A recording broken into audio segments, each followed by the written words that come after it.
우리가 오늘 보게 될 본문은 다니엘서 7장입니다. 다니엘이 바벨론 포로로 끌려와서 바벨론 왕의 조언자 역할을 하던 시절의 이야기죠. 그래서 저희 첫 줄에 벨사살이 바벨론 왕이 된 첫 해라고 지금 이 시대적 배경에 대해서 말해주고 있습니다. 다니엘은 이 바벨론의 그 조언자, 바벨론 왕의 조언자로 활동했던 그 시절에 잠을 자다가 꿈을 꾸었고 그 꿈을 적었다고 우리에게 말해주고 있습니다. 그럼 이제부터 저 벨세살이 바벨론의 왕이 된 지 첫 해에 있었던 다니엘의 꿈 이야기, 그 꿈의 줄거리, 다니엘이 직접 전해주는 그 꿈의 줄거리에 대해서 한번 같이 들여다보도록 하겠습니다. 이렇게 시작합니다. 내가 밤에 환상을 보았는데 동서남북 사방에서 하늘로부터 바람이 큰 바다에 불어왔다, 불어닥쳤다 이렇게 얘기하죠. 그러니까 이 꿈을 제가 한번 그림으로 그려봤는데요. 이렇게 바다가 있고 동서남북 사방에서 부는 바람이 있었다는 것이죠. 그런데 여러분, 동서남북하고 바람 하니까 요한계시록 7장에 그 바람이 생각나기도 하네요. 뭔가 비슷한 구석이 있습니다. 그리고 그 다음 꿈의 장면이 이 바다 위에서 기괴하게 생긴 4개의 짐승이 올라왔다는 거예요. 그래서 번역상 동물이라고 번역해도 상관없거든요. 어쨌든 4가지 기괴한 짐승, 동물의 형상이 저 바다로부터 올라오는 것을 다니엘이 봤다는 것이죠. 먼저 첫 번째 짐승입니다. 첫 번째 짐승은 사자처럼 생긴 짐승이었어요. 그런데 이 사자 짐승을 보시면 제가 그려놓은 것과 같이 독수리의 날개를 달고 있죠. 그런데 저 독수리의 날개가 뽑혀버립니다. 그리고 나서 저 사자와 같은 짐승이 사람처럼 이족보행을 하기 시작해요. 그리고 심지어 짐승임에도 불구하고 사람의 마음을 또한 갖게 되었다고 말합니다. 정말 희한한 꿈이죠. 그리고 저 사자와 같은 짐승에 이어서 두 번째 짐승이 등장했는데 두 번째 짐승은 곰처럼 생긴 짐승이었고 역시나 사람처럼 몸을 일으키려고 하고 있었습니다. 그리고 가만 보면 이빨 사이에 보니까 갈빗대 3개를 물고 있었는데 어디선가 소리가 들려요. 일어나서 고기를 실컷 먹어라 하는 그런 소리가 들립니다. 아마도 누군가의 허락에 의해서 이 곰 짐승은 많은 사람들을 잡아먹은 듯해요. 그리고 이번에는 세 번째로 표범처럼 생긴 짐승이 바다 위에서 올라왔습니다. 옆구리에는 그리고 새의 날개처럼 보이는 게 4개가 달려있고 머리도 지금 몇 개냐 하면 4개죠. 그리고 마지막에는 마지막 짐승, 4번째 짐승이 등장했는데요. 이 짐승이 가장 무시무시하고 가장 끔찍한 꼴을 하고 있었습니다.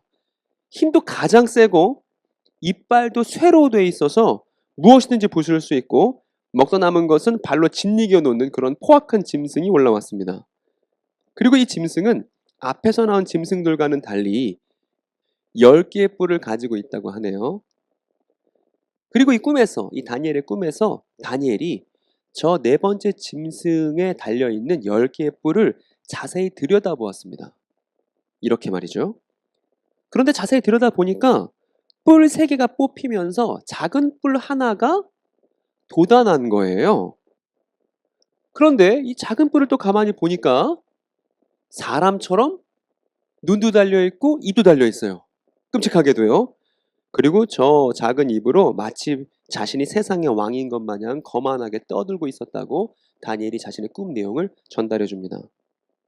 그런데 이렇게 작은 뿔이 거만한 소리를 막 떠들고 있을 때 그 다음 장면이 펼쳐지는데 그 다음 장면은 다니엘의 시야에 보좌들이 보였어요. 즉 왕들이 앉는 의자들이 보였습니다. 그리고 그 보좌들 중 하나에는 옛적부터 계신 분이 앉아 있었다는 거예요. 그런데 그 옛적부터 계신 분은 옷은 눈처럼 하얗고 머리카락은 양털처럼 하얀 그런 분이었습니다. 그런데 그분이 앉아 계신 옥자로부터 어떤 일이 벌어지냐 하면 불꽃이 일어나고 그리고 바퀴에서도 불꽃이 치솟았다는 거예요. 그리고 이 불길이 강물처럼 그 옛적부터 계신 분으로부터 흘러나왔고 그 옛적부터 계신 분을 모시는 사람이 수천 수만이었다고 그렇게 다니엘이 자신의 꿈 이야기를 들려줍니다. 그리고 심판이 마침내 시작됩니다. 저 보좌로부터 말이죠.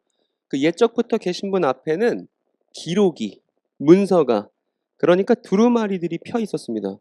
그런데 이런 와중에도 저 작은 뿔은 교만한 말을 계속 내뱉고 있었습니다.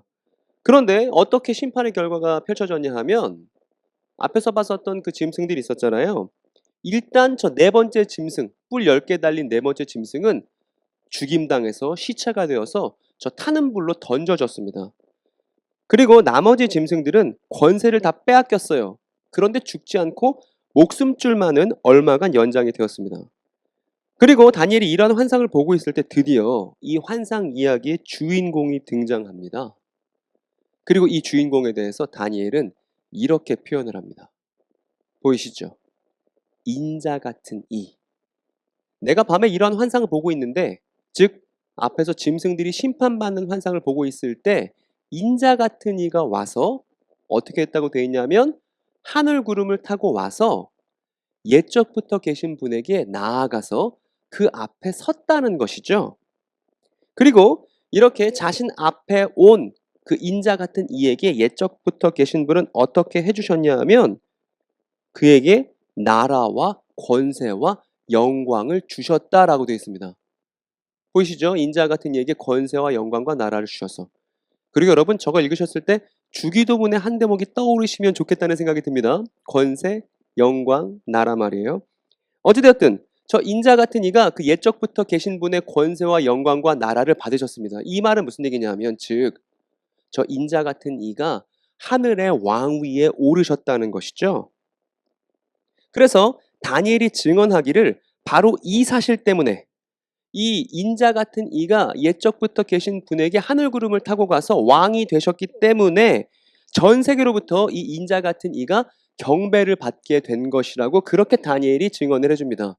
그리고 이 권세는 앞에서 말했던 그 짐승들의 권세와는 달리 영원한 권세고 옮겨가지 않을 권세라서 이 인자 같은 이의 나라는 결코 멸망하지 않을 것이다 라고 다니엘이 자신의 꿈에 대해서 이야기해 줍니다. 그래서 즉 이 다니엘 7장의 환상은 짐승들의 통치가 끝나고 이 인자 같은 이의 나라가 출범하는 것으로 마무리가 되는 것이죠. 그래서 이렇게 환상 이야기가 마무리되었습니다. 그런데 이 내용을 본 다니엘, 아직 다니엘이 꿈속에 있습니다. 이 내용을 본 다니엘이 무척 괴로웠어요. 그래서 이 옛적부터 계신 분을 수종드는 여러 천사들이 아까 수천 수만 있었잖아요. 그 천사들 중 하나에게 다니엘이 직접 꿈속에서 찾아갑니다. 찾아가서는 뭐 하냐면 이 꿈의 의미가 무엇인지를 물어요. 그랬더니 수종들은 여러 천사들 중 하나가 나타나서 하나씩 지금까지 봤었던 다니엘의 환상 이야기를 풀어서 해설을 해줍니다. 뭐라고 말하냐 하면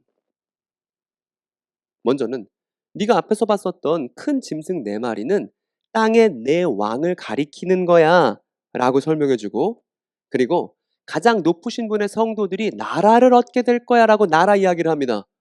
그런데 그 나라는 그냥 나라가 아니라 영원한 나라야. 그 영원한 나라를 가장 높으신 분의 성도들이 누리게 될 거야. 이렇게. 그러니까 이 꿈의 정체는 뭐냐 하면 나라를 얻는 꿈인 거죠. 성도들이 나라를 얻는 꿈입니다. 그리고 부연하기를 새로 돋은 뿔은 성도들과 맞서 전쟁을 일으키고 심지어 그 뿔이 이기기도 하겠지만 옛적부터 계신 분이 오셔서 다시 똑같은 결론으로 돌아갑니다. 어떻게 되냐면 성도들이 나라를 마침내 되찾게 된다고 저 천사가 꿈 내용을 해설해주고 있습니다. 그리고 우리는 이 꿈 내용을 쭉 봤으니까 이 나라가 어떤 나라인지도 알 수 있겠죠. 이 영원한 나라, 성도들이 마침내 되찾는 나라는 인자 같은 이의 나라라는 사실을 우리가 이 꿈 내용을 통해서 확인하고 또 기억할 수 있습니다. 이게 유대인들의 오랜 기억에 남아있을 거예요. 이 다니엘 이야기를 좋아하는 유대인들에게 말입니다. 짐승들의 핍박이 있지만 그럼에도 불구하고 짐승들의 통치는 끝장이 나고 인자 같은 이가 나타나실 것이다. 그리고 이 인자 같은 이에 의해서 짐승들의 통치와는 다른 영원한 나라가, 영원한 통치가 새로이 시작될 것이다. 이것이 포로 생활을 하는 유대인들에게는 강력한 희망으로 다가왔을 겁니다.